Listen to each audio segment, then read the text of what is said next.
जय महाराष्ट्र. मी स्मित तुमचा सर्वांचा पुन्हा एकदा खूप खूप स्वागत करतोय आजच्या आपल्या नवीन व्हिडिओमध्ये. आजची तारीख आहे 13 ऑगस्ट 2025 आणि आजचा हा टॉपिक खूपच जास्त इंटरेस्टिंग आहे. कारण भरपूर जणांचे ना असे प्रश्न असतात की आपल्याला भाऊ कोणती गाडी घ्यायची आहे. मी कोणत्या तरी युट्यूबरचं व्हिडिओ बघितलं, त्यांनी सांगितलं अशी अशी गाडी घ्या आणि त्याच्यानंतर मी फसलोय. त्यानंतर काही जण असे म्हणतात की भाऊ मी गाडी ऑलरेडी घेतली आहे, वाटलेला धंदा होईल पण धंदा नाही झाला, एक्झॅक्टली करू काय. तर बघा, व्हिडिओची सुरुवात करण्या अगोदर मी थोडंसं ना माझ्याबद्दल पण थोडंसं तुम्हाला एक एक्सप्लेनेशन करणार आहे की तुम्ही जसे ह्या लाईनमध्ये घुसलात, कोणाचा तरी व्हिडिओ बघून तुम्हाला असं वाटलं असेल की ह्या व्यक्तीचा आपण व्हिडिओ बघूया किंवा ह्या मित्राला विचारूया आणि बघूया की धंदा कसा होतो, आणि ते विचार करून तुम्ही विचार केला असेल की चला आपली पण एक स्वतःची मस्त नवीन गाडी येईल. तसंच मी जेव्हा जॉबला होतो आणि जॉबवरून मी घरी येताना, ठीक आहे, मला कोणत्या मित्राने नाही सांगितलं, नाही मी कोणता यूट्यूबवरचा मी व्हिडिओ वगैरे बघितलं, 2016ची ही गोष्ट आहे. तेव्हा मी जॉबवरनं घरी येताना जस्ट ते 2 सीटच्या मध्ये असं उभं राहून लटकत होतो आणि तेव्हा एक मस्त एक ॲड आपल्याला दिसली. त्याच्यात लिहिलेलं होतं की ओलामध्ये आपली गाडी अटॅच करा, 1,00,000 रुपयेपर्यंत कमवा. एक साईडला नंबर पण दिला होता, त्या नंबरवर कॉल वगैरे केलं तर ओलाच्या कस्टमर केअरला तो कॉल केला. जास्त मी टाईम नाही घेणार आहे हे सगळं एक्सप्लेन करण्यात, एकदम थोडा टाईम घेणार आहे आपल्याबद्दल एक्सप्लेन करण्यात.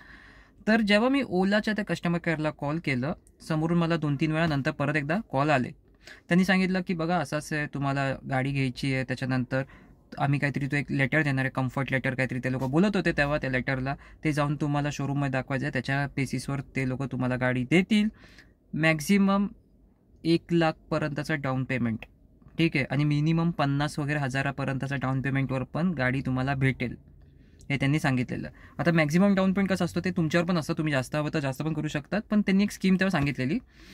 आणि तेव्हा माझ्या मनात असा विचार आला की चल आपण एक ट्राय देऊ शकतो या बिझनेससाठी, आपण एक ट्राय करूया, बघूया काय होतं आपल्यामध्ये. जर काय झालं चेंजेस वगैरे तर खूपच चांगले. कारण तेव्हा मला जी सॅलरी होती ती होती फक्त आणि फक्त 7,000 रुपये. 7,000 तुम्हाला माहिती आहे रोटी कपडा मकान जसं ते म्हणतात ना, तसं रोटी कपडा हे एवढंच खर्च निघेल, आयटम आणि मकानचा खर्च नाही निघणार याच्यात. म्हणून आपल्याला कुठेतरी जीवनात असं वाटलं की काहीतरी आपण जास्त कमवायला पाहिजे आणि त्याच्यासाठी आपण आपला जो कम्फर्ट झोन आहे त्याच्यातून आपण बाहेर पडायला पाहिजे. हा मी तेव्हा विचार सेट केला होता आपल्या माइंडमध्ये. जेव्हा मी गाडी घेतली तर गाडी घ्यायच्या अगोदर जस्ट म्हणजे म्हणतात ना बुक करायच्या अगोदर जिथे पण मला खास करून हे ओला उबेरच्या गाड्या दिसायचे तेव्हा मी त्यांना जाऊन यांना एकच प्रश्न विचारायचो की धंदा आहे की नाही आहे, तुमची कमाई तेवढी होते आहे की नाही होते. तर सगळ्यांचं आन्सर तेव्हा सेम असायचं की भाई इंसेंटिव्ह मिल रहा है, तो इंसेंटिव्ह मिल रहा है इसलिए उसमें कमाई हो रहा है, रोज का 4,000-5,000 हम लोग निकाल रहे. हा त्यांचा सगळ्यांचं आन्सर होतं. मी ऑलमोस्ट 25 ते 30 ड्रायव्हर्स किंवा गाड्यांना विचारलेलं त्या टायमिंगला. म्हणजे असं ना की एका दुसऱ्याला विचारलं आणि जस्ट स्किप केलं बस. तर 25 ते 30 जणांना मी विचारलं. जेव्हा मी त्या टायमिंगला हुंडाईची ग्रँड i10 ही गाडी बुक केली, बुक केल्यानंतर 1 महिना लागायचा तेव्हा गाडी तुमच्या घरापर्यंत यायला. कारण टी परमिट गाड्यांचे पेपर्स वगैरे भरपूर जास्त असतात आणि जर तुम्ही या लाईनमध्ये नवीन असाल तर तुमचं थोडासा जो टाईम लॅप्स असतो ना तो थोडासा वाढतो त्याच्यामध्ये.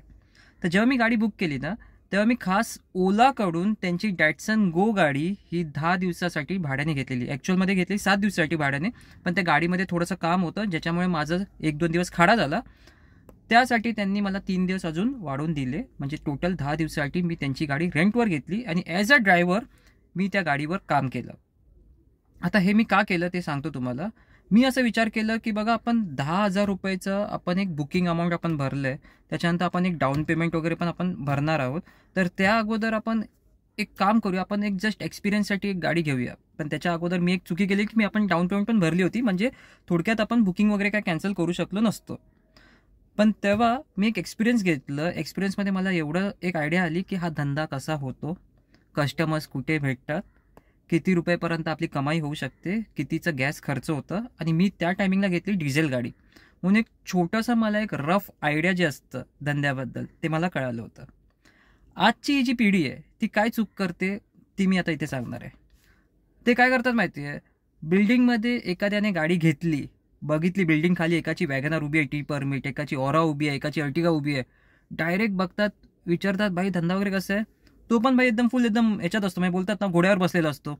आणि जो व्यक्ती घोड्यावर बसलेला असतो तो कोणत्या घोड्यावर बसलाय हे त्यांना माहीत नसतं. जर त्याच्याकडे स्वतःचं पर्सनल बिझनेस वगैरे असेल तर तो सांगणार धंदा मजबूत आहे. जर त्याच्याकडे नसेल तरी पण तो आहे ना कुठे ना कुठे काय ना काय कोणाचा तरी बघून आलेला असतो, तो पण सांगतो नाही धंदा मजबूत आहे. हे लोक काय करतात, हे लोक जातात आणि दणादण गाडी बुक करून येतात. आता माझ्या टायमिंगला एवढा फरक होता की गाडी जेव्हा बुक करायची होती आपल्याला, मी माझ्या घरी सांगितलं तर लिटरली फाटून हातात येत होती, कारण आन्सर मला माहिती होतं नो भेटणार आहे. आणि आजची पिढी जी आहे ते लोक घरी सांगितल्यावर गाड्या तर असे घेऊन येतात जसं काय बडवायझर घेऊन यायचं आहे फटाक करून जाऊन. म्हणजे एवढं यांच्यासाठी सोपं आलं आहे. तर विचार करा, त्या टायमिंगला मॉम डॅडला कन्व्हिन्स करा, ठीक आहे, पॅरेंट्सला कन्व्हिन्स केल्यानंतर मग नातेवाईक त्यांना पण कन्व्हिन्स करा, कारण खो घालणारे लोक आमच्या घरामध्ये खूप असे भरलेले असतात. म्हणजे खास करून आपले जितके पण मिडल क्लास लोक आहेत ना, त्यांच्या घरामध्ये भरपूर भरलेले असतात. त्यांना सगळ्यांना कन्व्हिन्स करा. त्याच्यानंतर ते लोक म्हणणार, तुम्हाला नावं ठेवणार, बोलणार अरे तू ड्रायव्हरचं काम करणार, तू हे काम करणार.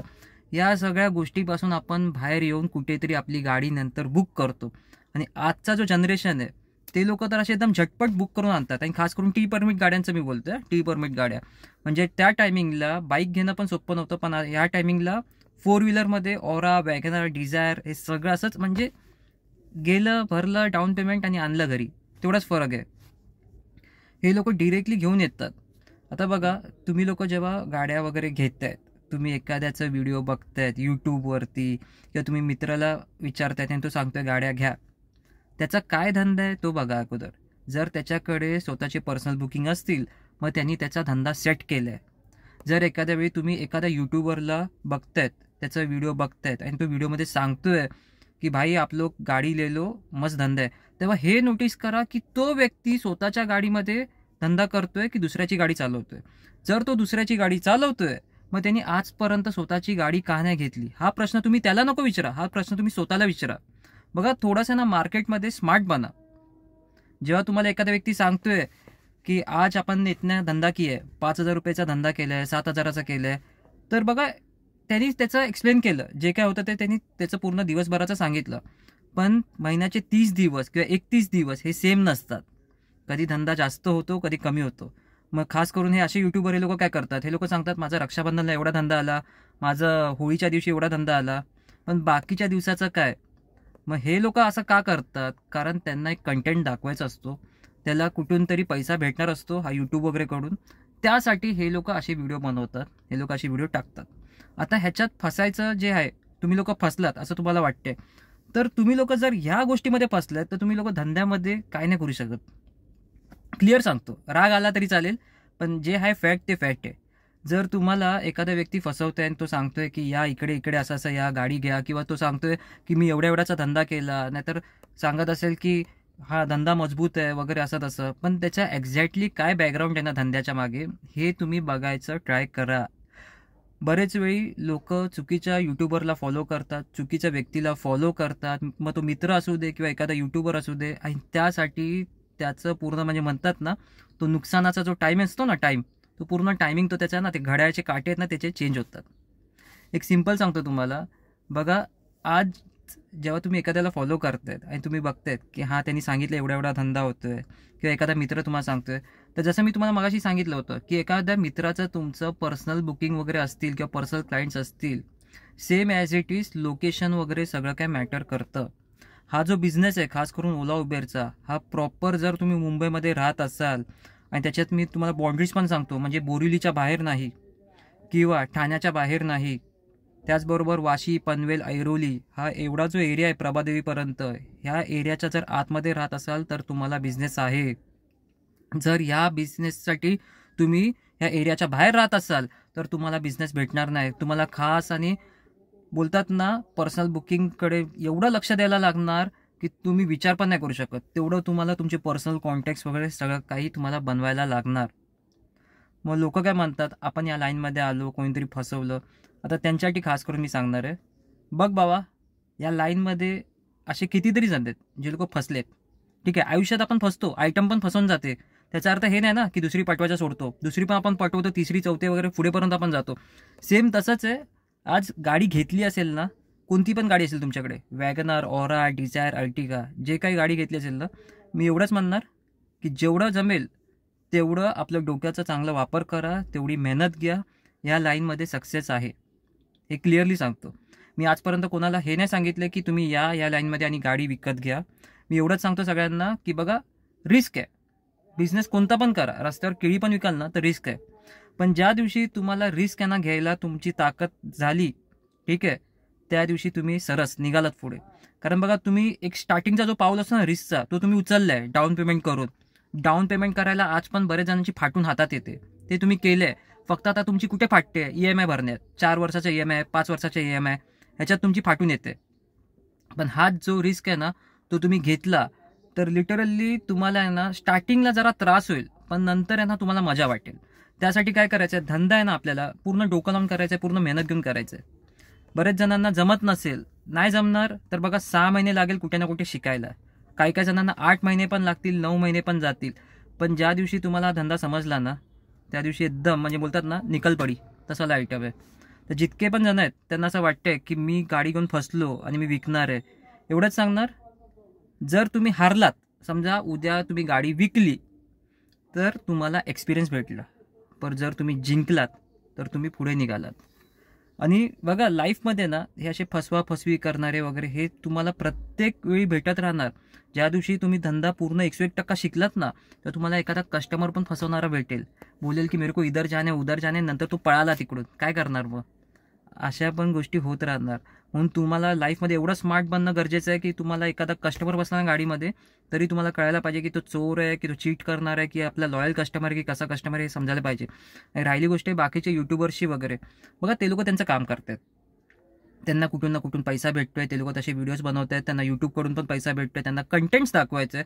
खास करून त्यांना ना त्यांचा ना जो चॅनल आहे ना त्याला आहे ना म्हणजे बोलतात ना ते जिवंत ठेवायचं, त्याला जिंदा रखणं उसको, बस. त्याच्यासाठी ते लोक काय ना काय अशा गोष्टी करत राहतात. मग ते रक्षाबंधन असू दे किंवा होळी असू दे, नाहीतर मग एखाद्याला गाडी विकत घ्यायची असू दे, नाहीतर विकायची असेल, ह्या सगळ्या गोष्टी ते लोक करत राहतात. पण तुमचं आहे ना मेन फोकस आहे ना, जो मेन फोकस आणि मेन गोल तो खास करून ह्याच्यावर असायला पाहिजे की तुम्ही स्वतःचं कसं काय करणार. बघा एखाद्याचं बघून तुम्ही घेतलं, ते सगळं विसरून जा, काय झालं गेलं सगळं विसरून जा. आजपासून एक नवीन सुरुवात करा, जेवढं जमेल तेवढं पर्सनल बुकिंगवर फोकस करा.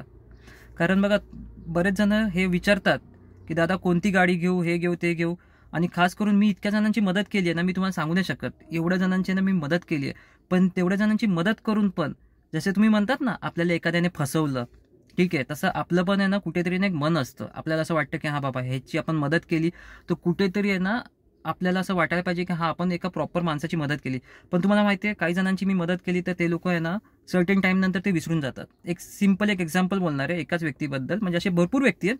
तर एका व्यक्तीला आपण त्याच्यात हे घेतोय, त्याच्यात मी थोडंसं चेंजेस वगैरे करतोय, त्याची गाडी वगैरे पण चेंज करतोय आणि त्याचबरोबर त्याचं नाव वगैरे आपण इथे घेत नाहीये. कारण आपल्याला इकडे कोणाला पण बोलतात ना ते, कोणाला पण इकडे शो ऑफ नाही करायचं कुठे की काही. तर क्लिअर सांगतो तुम्हाला, एक असा व्यक्ती होता ज्यांनी मला सांगितलेलं की त्याला ओरा गाडी विकत घ्यायची आहे. ओरा गाडी विकत घ्यायची सांगितलं आणि ओरा गाडी विकत घेताना तो बोलला की काय करू काय नको करू. मी बोललो हे बघ भाई, ओरा गाडी वगैरे विकत घ्यायची असेल तर न्यू गाडी घे, कारण ब्रँड न्यू गाडीमध्ये चांगलं आहे. जर सेकंड हँड गाडी घेत असशील तर कुठेतरी फसशील. आणि तो व्यक्ती कुठेतरी दुसऱ्याच्या गाडीवर ड्रायव्हरचं काम करत होता. त्या व्यक्तीने नंतर मला ऑल ऑफ अ सडन एक सरप्राईज दिला. बोलला भाऊ हे बघ ओरा गाडी घेतली. मी बोललं चल मस्त, एक नंबर काम केलं, ओरा गाडी घेतली. मी म्हटलं कितीला घेतली? बोलला एवढ्या प्राइसिंगला गाडी पडली. मी बोलला अरे तू सरप्राईज दिला, पण सरप्राईज देताना जर एकदा मला सांगितलं असतं, एवढे तुम्ही लोक सजेशन वगैरे घेतात, तर एकदा सरप्राईज घेताना मला सांगितलं असतं की बाई एवढ्याला गाडी पडते, काय करू.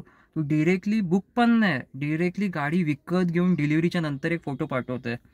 मग मी म्हटलं बघ बाई तुला गाडी महाग पडली आहे, काय काय तुला खर्च लागलं ते सांग मला याच्यात. तर त्यांनी मला पूर्ण कोटेशन पाठवलं. कोटेशन पाठवल्यानंतर मी बघितलं की एक्स शोरूम हे हे जेवढं ते नॉर्मल जो खर्च लागतो आपल्या गाडी विकत घेताना ते सगळं त्या कंपनीवाल्यांनी किंवा शोरूमवाल्यांनी प्रॉपर लावलं होतं. प्रॉपर शोरूममधनं घेतली गाडी. पण त्याच्यात आहे ना एक छोटीशी आहे ना मिस्टेक होती, जी खास करून आहे ना जो पण एक्सपिरियन्सवाला मुलगा असेल इकडे किंवा एक्सपिरियन्सवाले जितके पण लोक आहेत ते बरोबर पकडतील, आणि ते मी पकडलेलं. ती मिस्टेक ही होती की त्या व्यक्तीला ओरा गाडीच्या मागे 25,000 रुपयाचं ॲक्सेसरीजची आहे ते कंपल्सरी सांगितलं होतं. मी गाडीचं नाव चेंज केलं, परत एकदा सांगतोय. तर ओरा मागे 25,000चं ॲक्सेसरीज, ठीक आहे. कोणती कंपनी होती ती पण सांगतो मी तुम्हाला, सुझुकी होती. म्हणजे तुम्हाला एवढं पण थोडंसं हे नको व्हायला, कारण हुंडाईवाले असं विकत नाही ॲक्सेसरीज वगैरे कंपल्सरी. तर सुझुकी होती, पण मी गाडीचं नाव नाही सांगत आहे, तर गाडीचं नाव आपण थोडंसं चेंज केलं. तर त्या व्यक्तीला 25,000 रुपयाचं ॲक्सेसरीज कंपल्सरी सांगितलेलं. एक एक्झाम्पल सांगतो, एक अमाऊंट पण थोडीशी वरखाली होऊ शकते याच्यात. आणि त्या ॲक्सेसरीजमध्ये सीट कवर, लॅमिनेशन, मॅटिंग आणि काहीतरी चौथं एक आयटम होतं, मे बी स्टेरिंग कवर वगैरे असं काहीतरी असेल. हे 4 आयटम त्याला कंपल्सरी घ्यायचेच आहेत असं सांगितलेलं. मी म्हटलं हा रूल कुठेही नाही आहे. गाडी विकत घेताना तुम्हाला ॲक्सेसरीज ते लोक कंपल्सरी तुम्हाला विकू नाही शकत, ते तुमच्या हातात ते.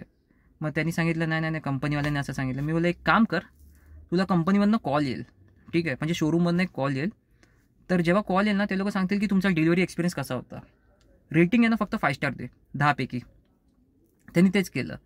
पण त्यांनी मला तेव्हा विचारलं, भाऊ असं का? मी बोललं एक काम कर बघ, कसं आहे, जेव्हा हे लोक तुला कॉल करतील ना, तेव्हा रेटिंग 5 देशील, तेव्हा लोक विचारतील की सर क्या रीज़न है, आप 5 स्टार रेटिंग क्यों दे रहे हो, पूरा 10 क्यों नहीं दे रहे हो, या फिर 8 क्यों नहीं दे रहे हो, मतलब बोलते ना, या फिर 9, तेवढं पण का नाही देते, एकदम एवढी खालची रेटिंग का देतोय. तेव्हा तुला फक्त एवढंच सांगायचं आहे की मला आहे ना कुठेतरी चिटिंग केलं आहे शोरूमवाल्याने. त्यांनी मला ॲक्सेसरीज कंपल्सरी विकले जे कंपल्सरी नाही आहेत. माझ्या मित्राने गाडी विकत घेतली, दुसरी एक अर्टिगा घेतली, डिझायर घेतली, काय पण सांगा, पण ते तुम्ही सांगू शकता की त्याला ॲक्सेसरीज हे कंपल्सरी नव्हते, तर मला का केले ॲक्सेसरीज कंपल्सरी, हे त्या व्यक्तीला मी बोललो. त्याला सेम तसंच झालं, त्याला कॉल वगैरे आलेला, कॉल वगैरे येऊन सगळं काय म्हणजे त्यांनी क्लिअर केलं. तेव्हा शोरूमवाल्यांनी काय सांगितलं, एक काम करा, आम्ही तुम्हाला जेव्हा पण तुमची गाडी सर्व्हिस सेंटरला जाईल, फर्स्ट सर्व्हिसिंग ही पूर्ण फ्री ऑफ कॉस्ट करू. म्हणजे जे काय तुमचं लेबर असतो तो तर फ्री असतो, पण oil, air filter, AC filter ह्याचे जे चार्जेस आम्ही घेतोय ते पूर्ण फ्री ऑफ कॉस्ट करू. आणि त्याचबरोबर हे जे सीट कवर वगैरे दिलेत ना तुम्हाला, ते तुम्ही तसेच ठेवून द्या. आता बघा, ही त्या व्यक्तीची मदत झाली, तो आपला सबस्क्रायबर होता, त्याची मदत झाली. म्हणजे थोडक्यात गाडी तर महाग पडलेलीच, पण गाडी महाग का पडली ते एक छोटासा एक रिझनमुळे की 25,000 रुपयाचे ॲक्सेसरीज एक्स्ट्रा लागले. पण त्याची आपण मदत केली. मदत केल्यानंतर सगळं काय तो इश्यू सॉर्ट आऊट झाला. पण सॉर्ट आऊट झाल्यानंतर काय आलं, बस विसरून गेला. नंतर काय मेसेज नाही, कॉल नाही, काय नाही. नंतर ऑल ऑफ अ सडन म्हणजे बोलतात ना, बरेच महिन्यानंतर किंवा वर्षभरानंतर आपल्याला एक मेसेज येतो की दादा स्ट्राईक आहे, काय करायचं, गाडी काढायची की नाही काढायची. म्हणजे बघा लोक कसे असतात, जेव्हा काम असतो तेव्हा लोक आपल्याकडे येतात आणि काम नसतं तेव्हा लोक आपल्याकडे नसतात, तसे. तर सेम इकडे पण तसंच आहे. जेव्हा तुम्ही लोक म्हणतात ना की यूट्यूबवर तुम्ही लोक असं बघतायत आणि हे करतायत, बघा वरचा आहे ना सगळं बघणार आहे देव. देव पण सगळं काय बघतो. कुठेतरी आपण कुठेतरी असं म्हणजे कोणाबरोबर तरी मतलबीसारखं वागलं असेल किंवा काहीतरी वागलं असेल, जर तुम्ही नाही वागलं असेल तर तुमच्याबरोबर चांगलंच काय ना काय घडणार. पण जर वागलं असेल तेव्हा ह्या सगळ्या गोष्टी घडतात. म्हणून मी तुम्हाला दरवेळी सांगत असतो की एकमेकांची मदत करा. जो पण तुम्हाला मदत करतो त्याला कधी पण आयुष्यामध्ये विसरू नका, कारण मदत करणारी लोकं खूप कमी आहे. आणि आज जे तुम्ही लोक फॉलो करतायत ना कोणाला पण, की रेट वगैरे एवढा एवढा दाखवतोय आणि त्याच्यानंतर ते लोक सांगतात की मी इथनं बुकिंग मारा, उतना बुकिंग मारा, नंतर मग सांगतात की असं आहे तसं आहे. बघा नॉलेजेबल व्हिडिओ जर शेअर करत असेल ना तर मग तुम्ही त्याला फॉलो करा. पण नॉलेजेबल व्हिडिओ नसेल तर हे सगळे टाइमपाससाठी आहे ना, हे सगळं बघण्यात काय अर्थ नाही. त्यापेक्षा कुठेतरी जाऊन आहे ना काहीतरी चांगले की ते पाटलांचा बैलगाडा वगैरे हे सगळे गाणे वगैरे ऐकलेले आहे ना, ते तरी परवडेल. पण हे बघण्यात आहे ना काय अर्थ नाही, ज्याच्यात तुमची फसवणूक होते आणि तुम्ही 1.5 2 लाखाचं तुम्ही इन्व्हेस्टमेंट वगैरे करताय. सो तेच म्हणणार आहे, आलं त्या लाईनमध्ये जितकं जमेल तेवढी मेहनत घ्या, जितकं जमेल तेवढं तुम्ही कष्ट घ्या, जितकं जमेल तेवढं डोक्याचा वापर करा. कारण बघा एक दिवस तरी तुमचा टाईम नक्की येणार आणि तो टाईम आला ना त्या दिवशी तुम्ही हेच सगळं हा जो व्हिडिओमध्ये मी सांगितले शब्द, हे सगळे शब्द तुम्हाला आठवतील. तर गाडी विकणं हा आपल्याला काम नाही करायचं आहे. आपल्याला सगळ्यात पहिलं हे काम करायचं आहे की कसं मी माझा धंदा वाढवीन. हवं तर 1 दिवसाचं सुट्टी घ्या, 1 दिवसाचं रेस्ट घ्या, विचार करा माझं काय चुकलं आहे, मी कुठे काय चुकतोय, माझा धंदा कसा वाढेल, मी काय करू शकतो, त्याच्याने आपला धंदा अजून इन्क्रीज होईल, अजून कस्टमर भेटतील. जेवढे जमतील तेवढे मित्रांना वगैरे कॉन्टॅक्ट्स वगैरे आपले वाढवा. त्यांना सांगा की कुठे काय बुकिंग्स वगैरे असतील सांगा, कारण फेस्टिवल सीझन चालू होणार आहे. गणपती, देवी, नवरात्री, दिवाळी आणि हे जे फेस्टिवल सीझन आहे म्हणजे 31 डिसेंबरच्या नाईटपर्यंत कस्टमर्स तुम्हाला एवढे भेटतील ना पर्सनल बुकिंगसाठी. जे लोक तुम्हाला खास करून विचारतील की आम्हाला कोकणात जायचं आहे, आम्हाला इकडे जायचं आहे, आम्हाला तिकडे जायचं आहे, त्याच्यासाठी तुम्हाला कस्टमर भरून भरून भेटणार. तुम्हाला लिटरली लाईफमध्ये ना पुढे ना ओला उबेरची गरज नाही लागणार. लिहून देतो तुम्हाला, लाईफमध्ये परत ओला उबेरची गरज नाही लागणार. जिथे तुम्ही आज फसले आहेत ना तिकडून तुम्ही बाहेर पडणार. जेवढं जमेल तेवढं स्वतःचा काय ना काय सेटअप बनवाल तर निघाल. ही वेळ परत कधी येणार नाही. आणि ह्यापुढे तुम्हाला परत कधी गाडी वगैरे घ्यायचा हा जो तुम्ही म्हणतायत ना, माझं मन पण होत नाही भाऊ वगैरे घ्यायचा आता परत पुन्हा, तुम्ही हा फक्त विचार करा, जर ह्या लाईनमधनं तुम्ही आज बाहेर पडलात, तुम्ही गाडी घेतली आहे, तुमच्याकडे गाडी आहे, तुम्ही काम करू शकता, पण बाहेर पडलात तर काय काम करणार? उद्या रस्त्यावर काय कचरा मारणार? काय करणार? काय उद्या दुसऱ्यांच्या गाड्यांच्या हाताखाली ते बोलतात ना ड्रायव्हर बनणार, टेम्पो चालवणार? काय करणार? इकडे तिकडे फक्त विचारत बसायचं मग, आणि मग बघायचं झोमॅटो स्विगी वगैरे ते चालवूया किंवा पोर्टर चालवूया टेम्पो वगैरे घेऊन, हेच करणार आहेत. जिथे पाऊल टाकलं आहे तिकडे काहीतरी चांगलं आपलं स्वतःचं बनवा, एवढंच सांगणार आहे. बाकी तुमची मर्जी. आपलं काम होतं एक्सप्लेन करणं, आणि कुठेतरी असं वाटलं लोक फसत आहे तर त्यांना आपण एक्सप्लेन करूया, कुठेतरी मोटिवेट करूया थोडंसं, कारण या लाईनमध्ये खूप काय कमवण्यासारखं आहे. असंच आम्ही लोक पण ह्या लाईनमध्ये एवढ्या वर्षापासून नाही आहे. फक्त फरक एवढा आहे की आम्ही फॉलो हे स्वतःच्या मनाला केलं आहे दरवेळी, आणि आपल्या डोक्याला फॉलो केलं आहे, म्हणून या लाईनमध्ये आत्तापर्यंत आपण सक्सेसफुल झालेलो आहे. हेच जर आपण फॉलो कुठच्या तरी यूट्यूबरला किंवा कोणातरी भलत्याला अंडूपांडूला जर केलं असतं तर असंच झालं असतं. बाकी तुमची मर्जी आहे. So this is Smith signing off from my channel Smith and you. So bye bye, take care, keep smiling, be happy, drive safe and be safe. जय हिंद, जय महाराष्ट्र, जय शिवराय आणि जय मनसे.